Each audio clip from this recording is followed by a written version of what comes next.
Ne Mohamed Keita, président de l'association des jeunes de Mariambougou. Voilà, ni amo luka de la boîte Keneka. Bon, comme on a activité là, l'association si dans le secteur là, nous le secteur taillé, assainissement bala, bâtiment bala. Bon, alors ça m'a lié là, quand nous nous membres, on a essayé de créer pour la pour que dire c'est la tellement locale. Bon, il y a 2025, ça y est, c'est là. Bon, activité Farba, voilà,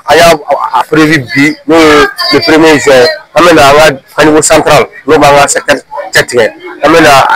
à créer. Nous avons Bourama Sako, alias Lai Sako, Sigati Lai Sako. Nous avons para Chifuna Wanimo, nous sommes oh, alhamdoulilah, ami ala foka barkada tout d'abord. Ami barala ambi, ami yere barala. Nama fuma ko activité citoyenne. Oui, on a droit, on a devoir faire.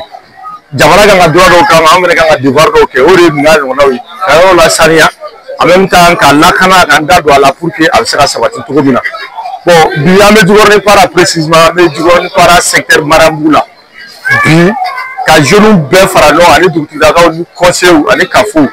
musu jagulu be faralo ka bigana angana ngana kanigo la bo parce que be wa do ka famé samaya nyegorla la bon samaya nyegorla salo ni ngara na arrêt de godo ni l'antenne so ba plus aw ye quartier mun fana be bala wala e la fa buguri ni am dala ko jiw bebe diga ko kula kana wala sura na wa kadi bol mala ko jibe ba on ga saosa awa so be bi mo be déménager ka tam tout la ko so ko raison pour laquelle antesibi awo ni na woni am be abodi no ma bebe bo iye de wala kare ko na la be bololu anga se kana nga kadi bo la bo no gara sa samia me samia mo ke am da ga suno ko lafiya ko na la am o bara yere bara de la bi no Omar Fani ne président d'honneur de Mariambougou. On bora de pour nga se nga digen na kana ka digen no labo bon am ko be dema yere la fana digen do ba am fe o mala ba nga se gulu la ba ne to Ahmed Sekou Diala ne joran chitina ga wonye madanga vice-président to activité ne am di no e bu sanya o sanya madame ne ambala be sanda maron bo salu na sina doke o hukum konna la nyineta anu fene labbe kada kan ye dugu sanya fo ye tene afo ni dugu sanya fo ni dugu nyeta fo parce que aya kibara soro ka po jimme na nyine amano salu cheni do grand fi ko mo tara ko so kono o jidona do ga so do bina donc ambo de nyebla nyine donc kada me jiworoni ku motel fo we encore presque weekend ame secteur bota amo dinga labo ya nga se atene aso ani ka se ga kisi ji kololoma o kumune konna na ambe bon mal propre mo de ko ante ko ko ali barage minam ya ollu ga barage minam be ta ma ka barake bu ga ante ma segu de ba ya bela jino al ba me de ba yino ko ante ma de ka franga wa o de ango ne bon, les associations Mali propre mon combat. Bon, on a l'impression qu'elle a j'ai compris que beaucoup en ont besoin. Seulement que c'est le moyen qui n'était pas à leur disposition. Parce que ils ont compris au fait que initiative, besoin. Voilà, parce que tant qu'il n'y a pas la propriété, il n'y a pas la santé. Bon, vrai, tiens, la nègre là, pour que ça ait 5 ans, Mali propre mon combat là. Voilà au Bébora. Et moi, vraiment, ça m'a fait vraiment plaisir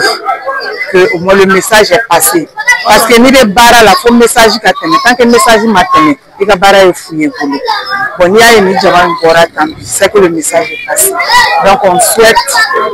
souhaite que ça continue comme ça. Il y a Djarani un contana d'Insonou Goro, parce que tout est gagné en vérité. J'aimerais que l'État Kangake, l'État est local, n'a pas gagné n'a pas au Fonate. Vraiment, il voulait la Dinsonou Mokapo, je ne suis présent, il voulait plus Mokapo, vraiment Dinsonou Bora, Barabekake, à Djarani Kou du Fouad Damati. Dame à la Dili, nous avons abandonné Dîner en fait, pour le terre Fladidu. Kilembe Kofe, mais Kofe la taille m'a pas avec un second. donc ni ala ke sa denmisɛnninw bɔra bi cogo min na ka nin kɛ siɲɛ wɛrɛ n'u bɔra an ka dɔ in fɛnɛ kɛ ten a ka ca ala fɛ samiya min bɛ nalen an bɛ lafiya sɔrɔ jiko la kosɛbɛ. o ye nisɔndiya la parce que baara in kan ka kɛ concours de kɔnɔ c'est à dire n'an b'a fɔ ma concours interquartier donc concours a bɛ commune 4 quartiers du ni ɲɔgɔn cɛ donc ministère de l'environnement de l'assainissement et du développement durable o de y'a organisé mais ne ye mairie agent de ye donc an fana ka baara ye ka tɛmɛ k'a lajɛ baara bɛ ka kɛ cogo min na donc ka jama la encourager vraiment Jikɔrɔni yan bi de la mɔgɔw bɔra kosɛbɛ yɛrɛ de vraiment o bɛ ka baara min fana kɛ a baara ka ɲi parce que concours kun fana ye ka ayiwa inondation kunbɛn o tun bɛ ka kaniko bɔ o de ye sɔrɔ parce que ni kaniko ma bɔ n'a gɛrɛlen don ni ji nana a bɛ wala ta ka don so kɔnɔ donc o bɛ ka kaniko min labɔ donc o de b'a to donc ji tɛ don mɔgɔw kan vraiment o ye laɲini yɛrɛ de vraiment b'u encourager u ka baara la kosɛbɛ. wa an bɛ conseil min d'u ma dingɛ baarali tɛ dingɛ labɔli tɛ dingɛ baara bɛɛ ye n b'a f'u ɲɛna vraiment u k'u hakili to nɔgɔko la ni san nana kɔnɔ ɲaman bɔ ka kɛ ji la ko ji bɛ taa n'a ye ji tɛ taa n'a ye a bɛ to dingɛ kɔnɔna la ani minnu bɛ ɲamanminɛnw sigi dingɛ da la k'a essayer ka mabɔ dingɛ la voilà ani minnu fana ka wulu cow b'a la parce que état yɛrɛ y'a fɔ k'a fɔ ko ka wulu cow bɛ bɔ dingɛw la fo a ka kɛ dɔrɔn ji min bɛ tɛmɛ an b'a mɔgɔw deli u ka